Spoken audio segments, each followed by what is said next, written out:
Hello everyone. It's Talking Smack. There's stuff that happened and they want to go through the major points in detail.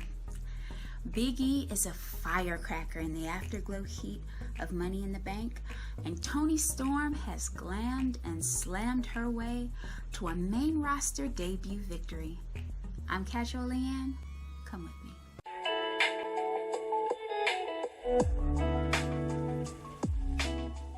The hosts this eve/morning are the Bump's Matt Camp and Hot 97's Peter Rosenberg, who is also a former 24/7 champion. Boy, don't let you forget it, or he will remind you to mention it. They recap Edge beating the holy Hannah out of Seth Rollins and Roman Reigns declining John Cena's challenge, which was absolutely lovely. Oh my goodness. And the promo, missionary position. But he is brilliant now, and Paul Heyman with him, making sure that this writing leaves him the freshest, baddest man to own an island since Johnny Depp. Rosenberg kind of paints Cena as a WWE expatriate, a Hollywooder who's kind of just coming back, and that now this promotion is Roman's domain. Why on earth would he accept John Cena's challenge? Finn Balor's challenge, on the other hand, is accepted. But neither man mentions SummerSlam in this kind of back and forth in the segment, or at least I don't think so. So the inaugural Universal Champion will likely get destroyed pre-biggest party of the summer. Or at the most, kind of a three-way with Reigns and Big Match John. Three-way missionary. I couldn't resist. Camp and Rosenberg converse about Big E becoming Mr. Money in the Bank. They go through what E already let us know in the last Talking Smack that he was on. Him being able to strike fear in the hearts of the locker room. Sitting back and watching and seeing when the best moment is going to be for him to take advantage. Lurking. Then they throw it to Kayla Braxton, who's still in Cleveland, and Big E. This is our first kind of backstage interview. Kayla asks Big E, has he had time to process becoming Mr. Money in the Bank? And he says he has. He discusses the feeling of being back amongst the live fans and realizing that they're really into him. And he thinks, oh no, not me. And literally says, he giggles like a coquettish schoolgirl. So wonderful. He is so cool, funny, beautifully reflective in this segment. Oh man, I eat this stuff up when it's served to me. She asks, how did it feel to celebrate with the New Day after his victory? And he responds that they were the first ones to welcome him once he emerged from the curtain after the ladder match. He talks about them remaining friends even after their careers are over. And this is something that each member of the New Day has said at some point.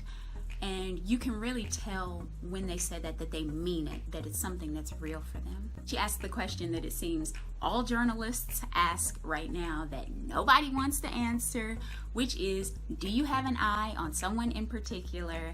Essentially, what's your game plan? And he's like, no, I'm not about to sit here and announce when I'm gonna cash in, who I'm gonna cash in on.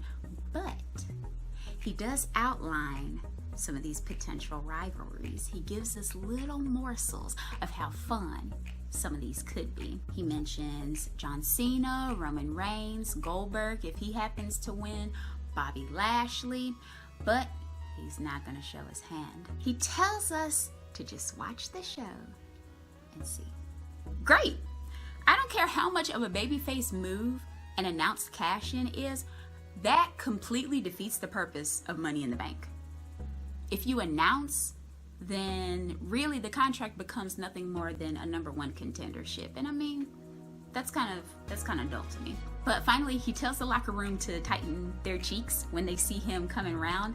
And yeah, he's a pretty scary character mentally and physically to have lurking in the shadows. Overall, again, brilliant, absolutely ate it up. There's a commercial break, and when we return, Edge and Seth Rollins are again the subject of discussion. This time, it's how they kind of trade back and forth with these mind games that each of them play. They're both known as manipulators. They're both known as opportunists. They're both known as cerebral. This is a match that's going to kill on SummerSlam. Like, I think it might be the sleeper match of the night even. I can't wait. They go to Baron Corbin. They pivot to that kind of saga. What's befallen him after he's lost the crown to Shinsuke Nakamura. And Tegan and Nox nailing him right in the orchestra pit. Oh my God! Kayla conducts now a backstage interview with him. She asks how he came to such a pass. Essentially, where the heck's your savings? Why didn't you plan for this? He kind of puts some details in there. He talks about making at one point $20,000 a week, then kind of getting pulled into this baller lifestyle. You know, you start buying cars, the house, you got $60,000 a month in bills. He says he borrowed to buy Bitcoin at its peak. But he's ashamed now. His wife is disappointed. He can't even admit to you now, since he's lost the crown, how much money he actually makes. And Kayla tries to encourage him. She tells him that, well, since he's hit rock bottom, it only means he'll go up from there. And, you know, this seems all the more repulsive for him. He asks how much worse could it possibly get, and that he actually woke up in Cleveland. So he still hasn't learned not to be a jerk.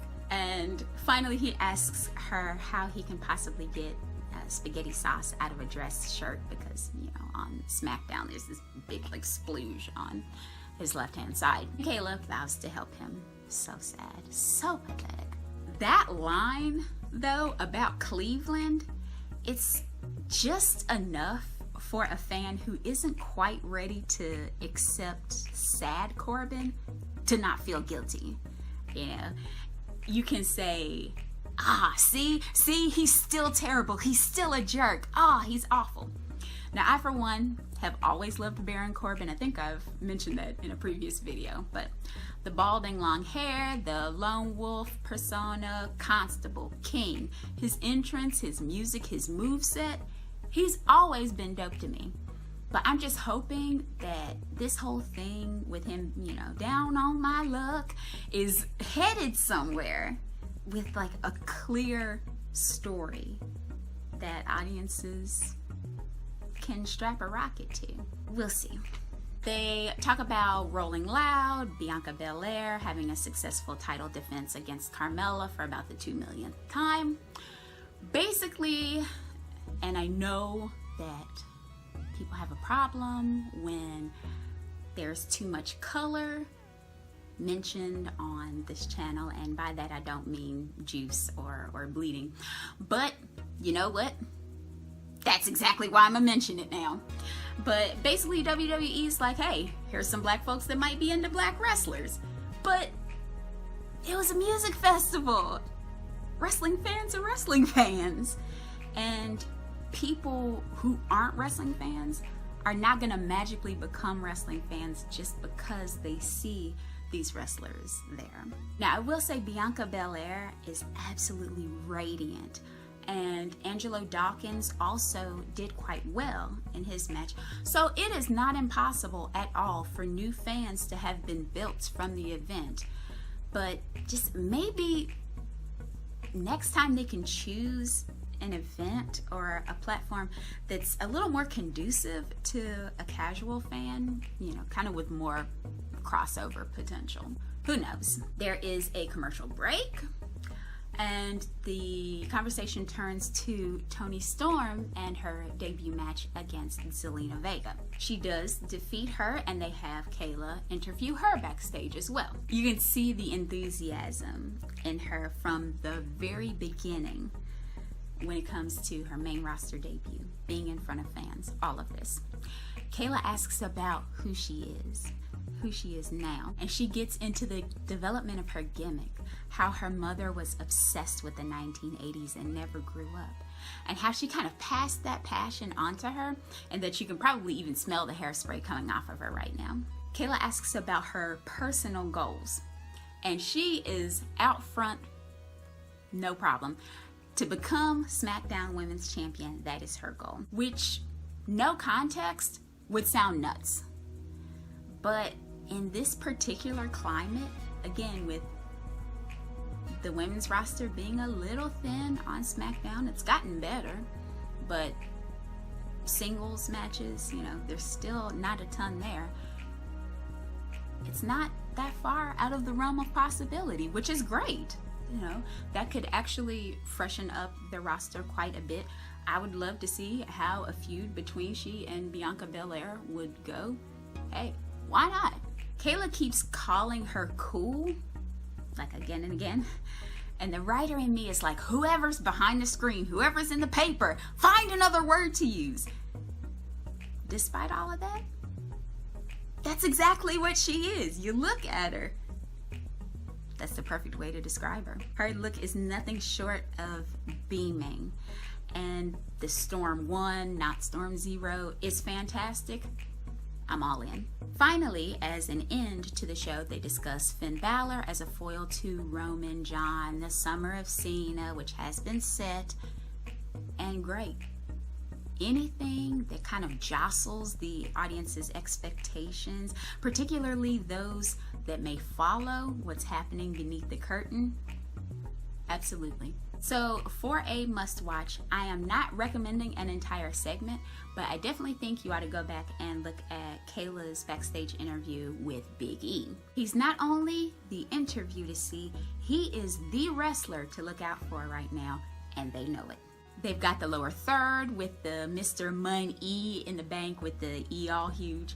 You can see the gigantic tractor trailer sized wheels turning about in his head as he delivers his responses to Kayla's questions. And I know the hummings about a Raw cash-in on Bobby to avenge Kofi, to bring him back on the same show as the rest of the New Day and all that, the whole nine. But I just want him to stay Mr. Money in the Bank for a while. I think it would be one heck of a ride. My rating is 4 out of 5. There's still too much recap. Not enough of the faces, but they're getting better and better with it. Let the wrestlers' personalities glow and explode. It only helps when they get in front of the mic for the main shows. They're back to 3 wrestlers a show, which is a good move. Baron Corbin is still a bona fide sad sack. Big E is humor personified, a breath away from the top, and poised to be the wildest of wild cards, if used right in these next months. Toni Storm blows through the latest exposure, showing again NXT's true worth in churning out dynamic talent. There you have it, Talking Smack from July 24th, 2021. So what do you think? Where should the Money in the Bank briefcase factor in? Should it at SummerSlam? What do you make of Toni Storm? And how might Baron Corbin's new character, his story, manifest itself in the ring? Let me know in the comments. And be sure to like, share, comment, and subscribe. I want to hear from you all and hopefully even have a space for people to talk with each other. Let me know what you think about the videos, what you'd like to see, and what could be done better. Thank you all so much for watching, and I'll see you soon.